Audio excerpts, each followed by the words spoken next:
Assalamualaikum warahmatullahi wabarakatuh. Kembali lagi dengan saya Jenny Tasik Bintoen dari Fisika Angkatan 2018 Universitas Sulawesi Barat. Pada video ini saya akan menjelaskan salah satu materi fisika modern, yaitu mengenai eksitasi atomik. Nah, apa itu eksitasi? Eksitasi dalam fisika adalah naiknya energi sebuah sistem seperti atom, inti atom, atau molekul sehingga lebih tinggi dari keadaan dasarnya atau berada dalam keadaan tereksitasi. Nah, ada dua cara eksitasi atom, yaitu yang pertama eksitasi melalui tumbukan dan yang kedua eksitasi melalui penyerapan. Kita masuk di dalam eksitasi melalui tumbukan.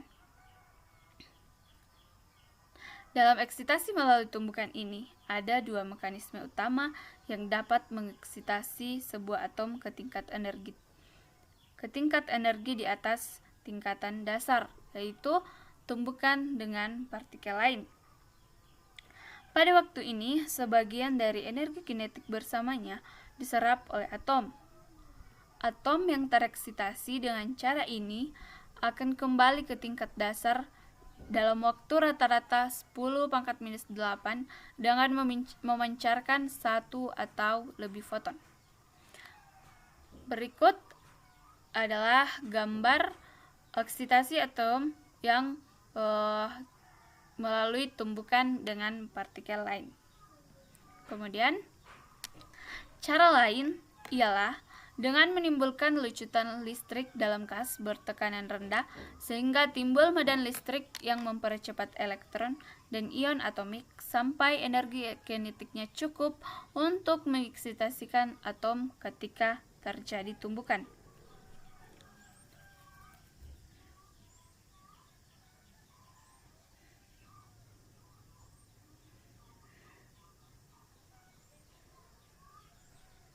Nah,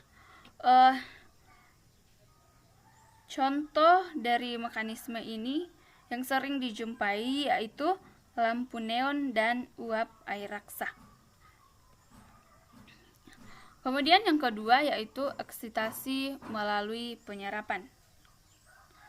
Mekanisme eksitasi yang terpaut jika sebuah atom menyerap sebuah foton cahaya yang energinya cukup untuk menaikkan atom itu ke tingkat energi lebih tinggi.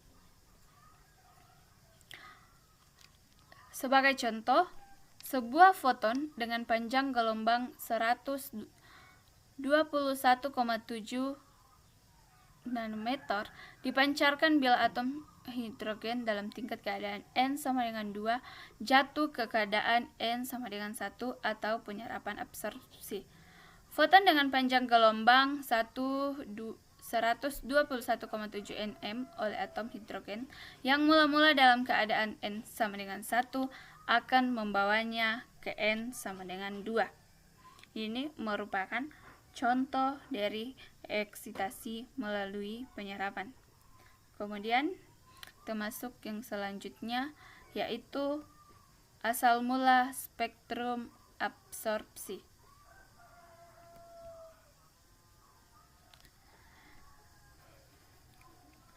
Jika cahaya putih yang mengandung semua panjang gelombang dilewatkan melalui gas hidrogen, foton dengan panjang gelombang yang bersesuaian dengan transisi antara tingkat energi yang bersangkutan akan diserap.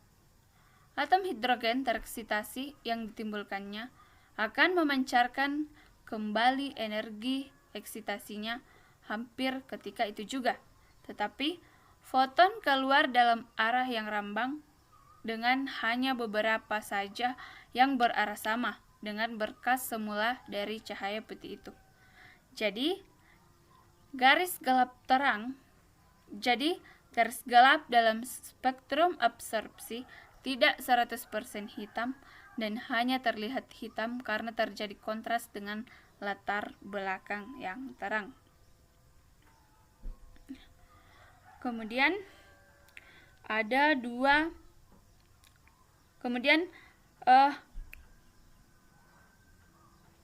Ada hasil eksperimen yang berkaitan dengan eksitasi atom, yaitu yang pertama eksperimen Frank Hertz.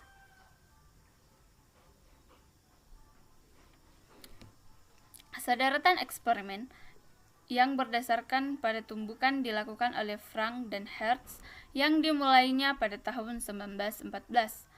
Eksperimen ini menunjukkan secara langsung bahwa tingkat energi atomik memang ada, dan tingkat-tingkat ini sama dengan tingkat-tingkat yang terdapat pada spektrum garis.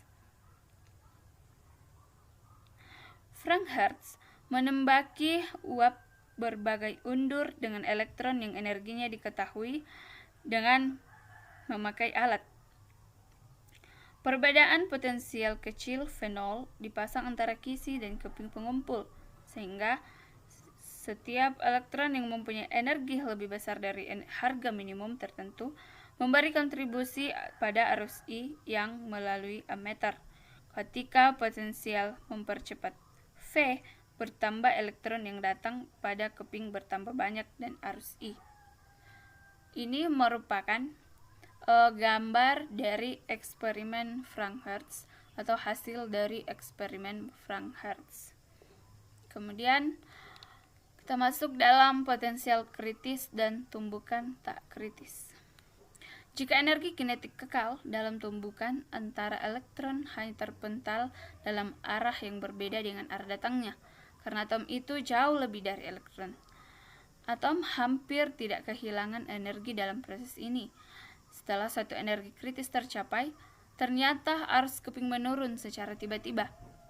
Tafsiran dari energi efek ini adalah bahwa elektron yang bertumbukan dengan atom memberikan sebagian atau seluruh energi kinetik untuk mengeksitasi astik atau tak lenting, sebagai lawan dari tumbukan elastik lenting yang berlangsung dengan energi kinetik kekal. Energi kritis elektron bersesuaian dengan energi yang diperlukan untuk menaikkan atom ke tingkat eksitasi terendah. Nah, kemudian potensial kritis dan tumbukan. Kemudian bukti teori Bohr.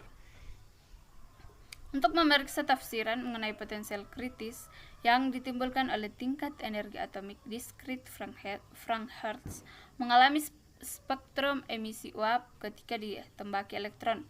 Dalam uap air raksa, misalnya, mereka mendapatkan bahwa energi elektron minimum 4,9 eV diperlukan untuk mengeksitasi garis spektral air raksa 253,6 nm, foton cahaya 253,6 nm, berenergi tepat 4,9 eV.